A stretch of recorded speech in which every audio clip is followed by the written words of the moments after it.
दोस्तों, आज हम इतिहास के पन्नों को पलटेंगे। आज हम बात करेंगे दुनिया के सबसे पुराने, सबसे सटीक और सबसे खतरनाक हथियार के बारे में। नहीं, मैं न्यूक्लियर बॉम्ब की बात नहीं कर रही। मैं बात नहीं कर रही AK-47 की। मैं बात कर रही हूँ उस हथियार की जिसने हम सब की परवरिश की है, जिसने हमें सीधा किया है, जिसका नाम सुनते ही अच्छे अच्छे शरारती बच्चों की रूह कांप जाती थी। जी हाँ, आपने सही पहचाना। मैं बात कर रही हूँ मम्मी की फ्लाइंग चप्पल की। अरे हंसिए मत, अपनी पीठ पर हाथ फेरिए। आज भी कहीं ना कहीं उस नीली हवाई चप्पल का निशान महसूस होगा। वो दौर ही अलग था। आज के बच्चे क्या जाने वो डर। आज के बच्चों को तो टाइम आउट मिलता है, नॉटी कॉर्नर में खड़ा किया जाता है। हमारे टाइम में, भाई साहब, हमारे टाइम में सीधा एनकाउंटर होता था। कोई सुनवाई नहीं, कोई वकील नहीं, सीधा फैसला। और जज भी मम्मी, जल्लाद भी मम्मी। विज्ञान, साइंस कहता है कि दुनिया में सबसे तेज चीज लाइट की गति है, लेकिन विज्ञान में कभी भारतीय माँ को गुस्से में चप्पल फेंकते हुए नहीं देखा।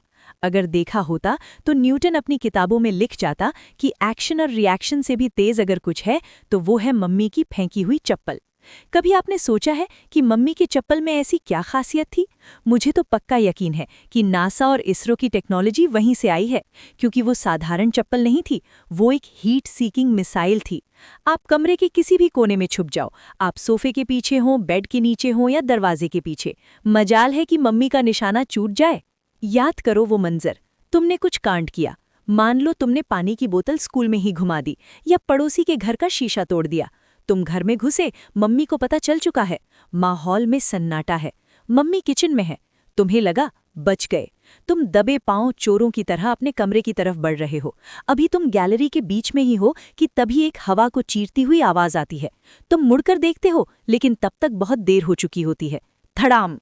वो चप्पल सीधा आकर तुम्हारी पीठ पर या कभी-कभी कान के ठीक नीचे लैंड करती थी। और वो आवाज, चटैक! भाई साहब, वो आवाज कानों में नहीं, सीधा दिल में गूंजती थी। 3D सराउंड साउंड सिस्टम भी फेल था उसके सामने। मुझे आज तक समझ नहीं आया कि उस चप्पल में कौन सा GPS लगा होता था।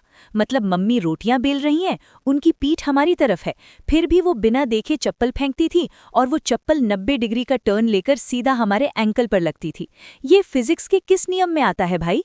ये तो क्वांटम फिजिक्स भी नहीं समझा सकता। उस जमाने में चप्पलें भी अलग अलग तरह की होती थी और हर चप्पल का अपना एक अलग पेन लेवल होता था। एक, नीली हवाई चप्पल। ये सबसे कॉमन थी, रबर की बनी हुई, सफ़ेद पट्टी वाली। देखने में बहुत मासूम लगती थी, लेकिन इसकी मार में एक तीखापन था। ये जब नंगे बदन पर पड़ती थी तो लाल निशान छोड़ जाती थी। इसे हम हल्का हथियार मानते थे, जो रोज़मर्रा की गलतियों के लिए यूज़ होता था, जैसे सब्जी ना खाना या मेहमानों के सामने नाक में उंगली करना। 2, बाटा की मजबूत चप्पल। ये थोड़ी भारी होती थी। इसका यूज़ तब होता था जब हमने कोई बड़ा कांड किया हो, जैसे रिपोर्ट कार्ड में लाल निशान लाना या मोहल्ले में लड़ाई करके आना।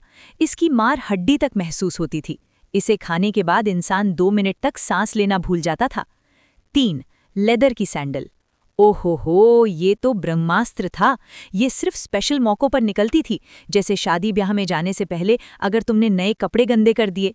इसकी हील, भाई वो हील जब लगती थी ना, तो ऐसा लगता था कि किसी ने हथौड़ा मार दिया हो। इसके बाद तो बर्फ की सिकाई पक्की थी। लेकिन हम भी कम नहीं थे। हम भी सर्वाइवल के उस्ताद थे। रोज रोज पिटने के बाद हमने भी अपने बचने के तरीके ईजाद कर लिए थे। जैसे ही मम्मी का हाथ नीचे जाता था, हमें पता चल जाता था कि लोडिंग शुरू हो गई है। चप्पल हाथ में आते ही हम पहले से ही झुक जाते थे। कई बार तो चप्पल हमारे सर के ऊपर से निकलकर पीछे दीवार पर लगे कैलेंडर से टकराती थी। उस वक्त जो बाल बाल बचने वाली फीलिंग आती थी, कसम से वो आज PUBG जीतने पर भी नहीं आती। ये हमारा सबसे बड़ा हथियार था। अभी चप्पल लगी भी नहीं होती थी, सिर्फ हवा में उठी थी और हम, मम्मी नहीं, मम्मी मर गया, मम्मी अब नहीं करूँगा, इतना जोर से चिल्लाते थे कि पड़ोसियों को लगे कि बच्चे का कत्ल हो रहा है। मम्मी भी कभी कभी ये ड्रामा देखकर रुक जाती थी, चल हट नौटंकी कहीं का, और बस जान बच जाती थी। अगर पापा घर पर हैं तो हम सीधा भागकर पापा के पीछे छुप जाते थे। पापा अखबार पढ़ रहे होते थे और हम उनके पीछे से झांक रहे होते थे। मम्मी पापा को नहीं मार सकती थी, ये वॉर रूल्स के खिलाफ था। लेकिन हाँ, अगर पापा भी गुस्से में हुए तो फिर इसे डबल इंजन की सरकार वाली पिटाई कहते थे। फिर तो भगवान ही मालिक था। चप्पल खाने के बाद का वो 1 घंटा वो सबसे अजीब होता था। तुम कोने में बैठकर सिसक सिसक कर रो रहे हो, मुंह फूला हुआ है, मन ही मन तुम प्लान बना रहे हो कि मैं आज घर छोड़कर चला जाऊंगा, मैं स्टेशन पर जाकर रहूंगा, तब इनको मेरी कद्र पता चलेगी। तुमने अपना स्कूल बैग पैक करना शुरू किया। उसमें क्या रखा? 2 कॉमिक्स, एक पानी की बोतल और एक पुराना लट्टू। बस ये थी तुम्हारी जायदाद। लेकिन तभी किचन से एक खुशबू आती है। मम्मी ने हलवा बनाया है या फिर आलू के पराठे। खुशबू नाक में जाते ही तुम्हारा घर छोड़ने का प्लान डगमगाने लगता है। फिर मम्मी आती हैं, उनके हाथ में खाना होता है। वो पहले थोड़ा डांटती हैं, और कर शैतानी, और तोड़ शीशे, जब तक 2-4 पड़े नहीं तुझे अक्ल नहीं आती। लेकिन फिर वो अपने हाथ से निवाला तोड़ती हैं और तुम्हारे मुंह में डालती हैं। ले खा ले, भूखा मरेगा नहीं तो। बस यार, वो एक निवाला और तुम्हारी सारी नफरत, सारा गुस्सा, सारा घर छोड़ने का प्लान आंसुओं के साथ पिघल जाता है। तुम खाते खाते फिर से रोने लगते हो और मम्मी अपनी साड़ी के पल्लू से तुम्हारी नाक पोंछ देती हैं। यही जादू था उस चप्पल में। वो सिर्फ चोट नहीं पहुंचाती थी, वो ईगो तोड़ती थी, वो हमें जमीन पर लाती थी। आज हम बड़े हो गए हैं, हम ऑफिस जाते हैं, हमारे पास महंगी गाड़ियां हैं, स्मार्टफोन्स हैं, कोई हमें चप्पल मारने वाला नहीं है, हम आज़ाद हैं। लेकिन सच बताऊं दोस्तों, कभी कभी मन करता है कि काश कोई गलती करने पर आज भी वो सनसनाती हुई चप्पल आ जाए। कम से कम कोई तो हो जो हक से हमें रोके, जो हमें सुधारे। आज गलतियां करने पर पुलिस चालान काटती है, बॉस नौकरी से निकाल देता है या दोस्त छोड़कर चले जाते हैं, लेकिन कोई मनाता नहीं है, कोई हलवा बनाकर नहीं खिलाता। वो फ्लाइंग चप्पल सिर्फ एक मार नहीं थी, वो एक इनविजिबल धागा था जिसने हमें बिखरने से बचाए रखा। हमें डर था कि मम्मी को पता चला तो क्या होगा, और इसी डर ने हमें कई गलत रास्तों पर जाने से रोका। आज की जनरेशन शायद इसे चाइल्ड अब्यूज कहे, लेकिन हम 90s वाले इसे माँ का प्यार कहते हैं, क्योंकि उस मार में सुधारने की चाहत थी, बिगाड़ने की नहीं।